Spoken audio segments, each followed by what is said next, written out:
it going? My name's Nick. I'm 30. I've known my entire life that I was adopted.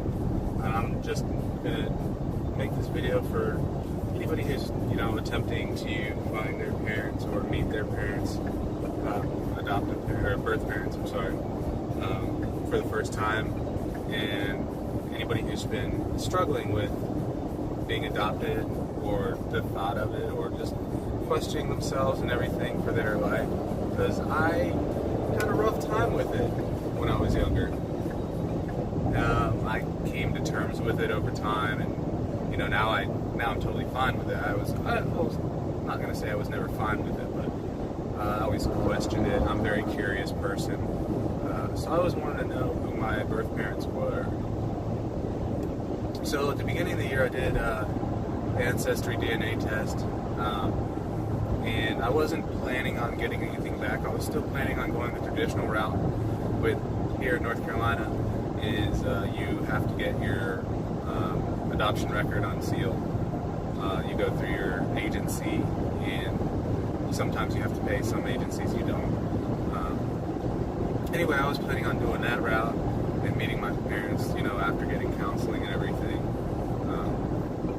which either way would have been fine. So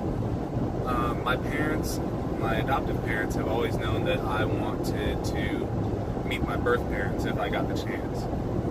And I, over the years, I always planned on doing it. I'd always put it off for some reason or another, whatever. And it just happened that this year I decided to finally do the Ancestry test. And so I did the Ancestry DNA, and I got my results back. I'm part Scandinavian, I'm part Eastern European, I'm part African American, African immigrant. Which, knowing myself my entire life, I know I was mixed, so it was not a shocker. It was cool to see exactly where I was from, but that part wasn't a shocker. And so when you do the DNA test through Ancestry, you can see anybody who has done the DNA that's in your family, pretty much. And I had a whole lot of people, a whole lot of third cousins, one second cousin, and a bunch of, random assorted whoever else in the family. So one of my third cousins turns out to be the historian for my dad's family.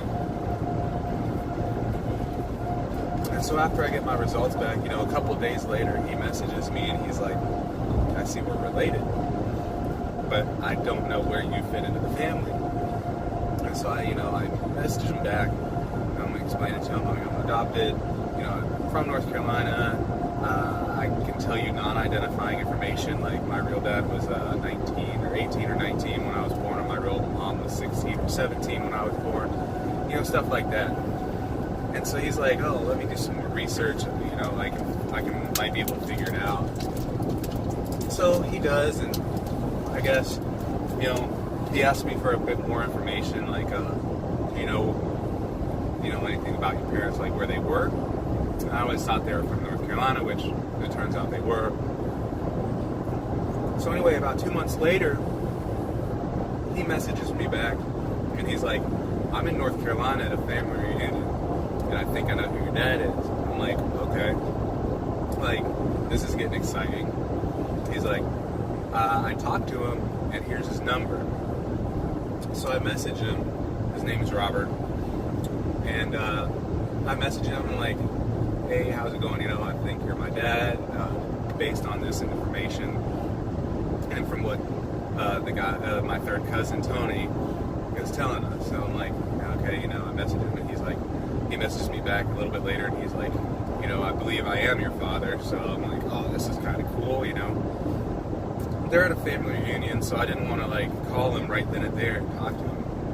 So we messaged for a week, or for a couple of days, and we arranged to meet up, and it's gonna happen. It's 2 weeks after I texted for the first time, just to give ourselves some time to get used to the whole idea of meeting. So the day comes, And like I go to the restaurant where we're meeting at, and I walk in, and my dad had gotten there a little bit early. And also by this time, I know who my mom is, and I've already messaged her. She hadn't gotten back to me yet. So we walk into the restaurant, and it's, you know, a good 30 seconds of shock and staring at each other like, whoa, we look alike. We are definitely related. We have the same body type, you know, everything. And, you know, that moment was just kind of weird. It was cool, but weird. This was not only like looking at like an older mirror, but it was like talking to the same person, because we have a lot of the same traits and mannerisms and, you know, little things that we do. There's a lot of just things that are passed down that you don't really realize. I didn't get these from my adoptive parents. This is from my birth parents.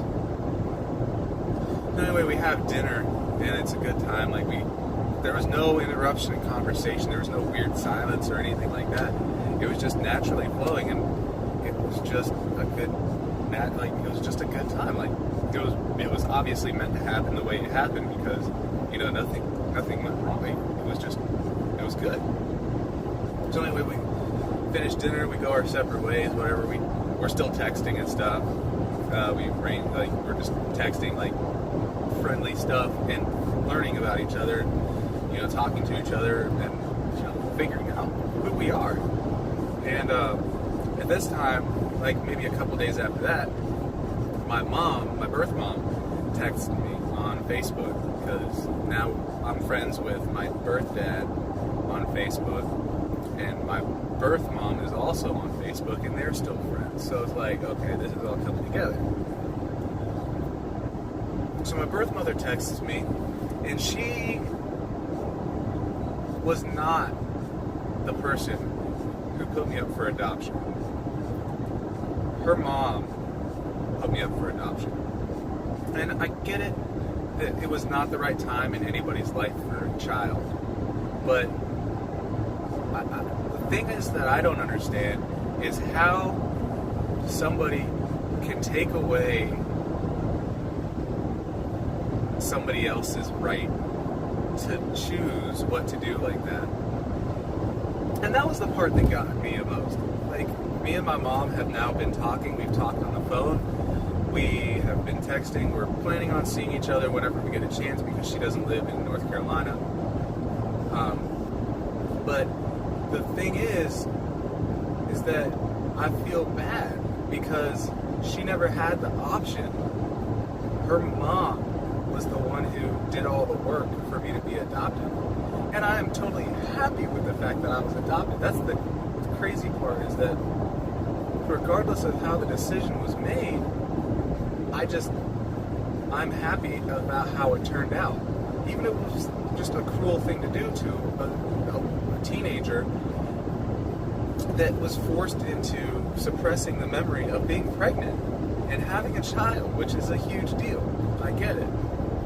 But it all turned out so well.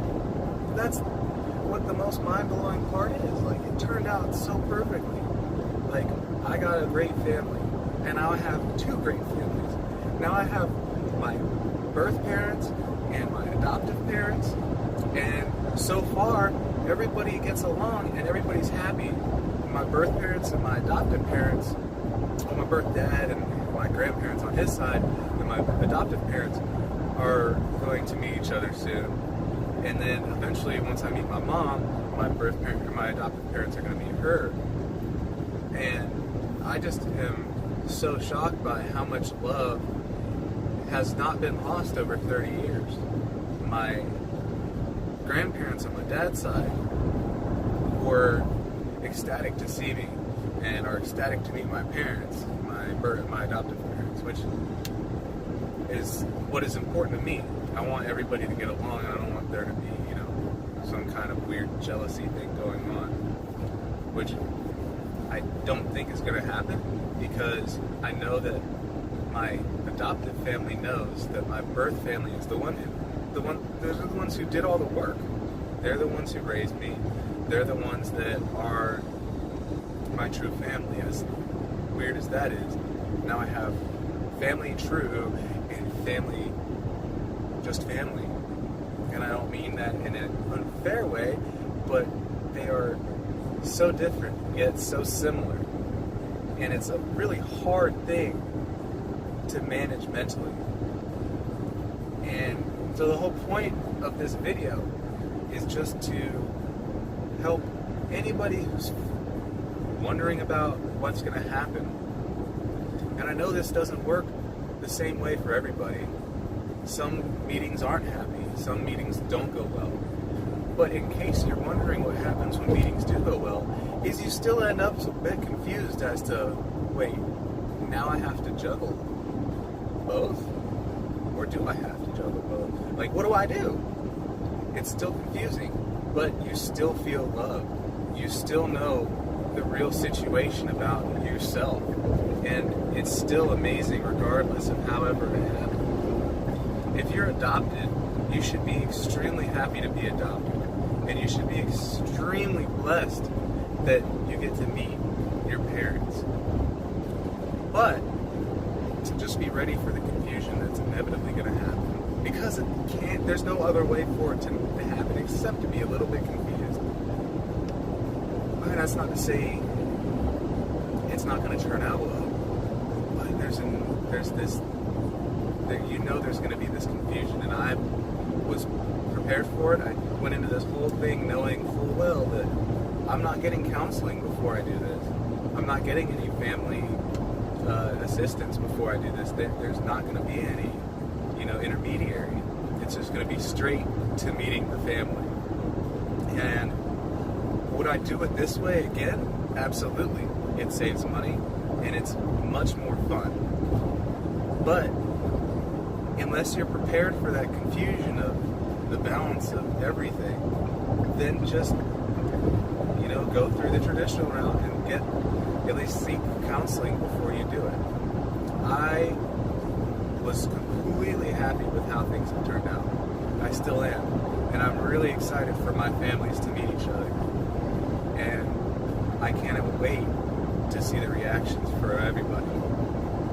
So I hope I've helped you. I hope that if you're looking for your parents, find your parents. I hope that they welcome you as my parents and my family have welcomed me, and good luck.